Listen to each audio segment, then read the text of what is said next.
তো এখন বলতে চাইবো ডিয়ার লটারির পুরো অবস্থা পুরো খারাপ, ঠিক আছে। বেশি দিন না, এডিসিবি হয়তো কিছুদিনের মধ্যে রেট বেট করবে।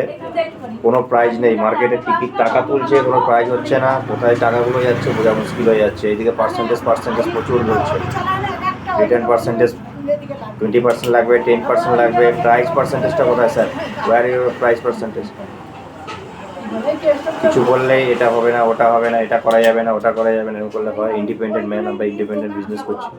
একটা প্রাইজ নেই এখানে, কোনো টিকিটে কোনো প্রাইজ নেই। আপনি বলছেন খালি প্রাইস, সেল পার্সেন্টেজ বাড়াও, রিটার্ন পার্সেন্টেজ কী হচ্ছে? রিটার্ন তো আজকে কত আছে সারাদিনের রিটার্ন? 5%ও রিটার্ন নেই, কোনো প্রাইজ আছে? প্রাইজ নেই, পুরো জিরো। এটা দেখুন, যারা যারা দেখছেন হাইলাইট করুন, কোম্পানিকে বলুন, ওদের যে গ্রুপ আছে গ্রুপে বেশি করে বলুন, কারণ এদের, ঠিক আছে, বিজনেস আছে, ঠিক আছে, ইলেকশন আছে, টাকা তো দেওয়ার আছে, ওদের ফান্ডে টাকা দেওয়ার আছে, সব বুঝতে পারছি। আমাদের কাস্টমার মিস হয়ে যাচ্ছে, মার্কেটটা মিস হয়ে যাচ্ছে, মার্কেটটা ভেঙে যাচ্ছে।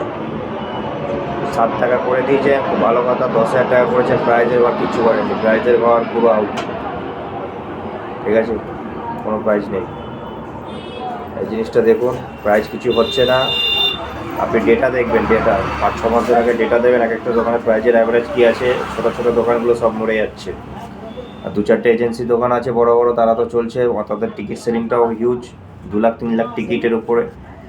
সেটা ঠিক আছে, হচ্ছে কম বেশি, অন্য জায়গায় হচ্ছে, কিন্তু প্রাইস পার্সেন্টেজ একদম 5% প্রাইস হচ্ছে, 5%ও না।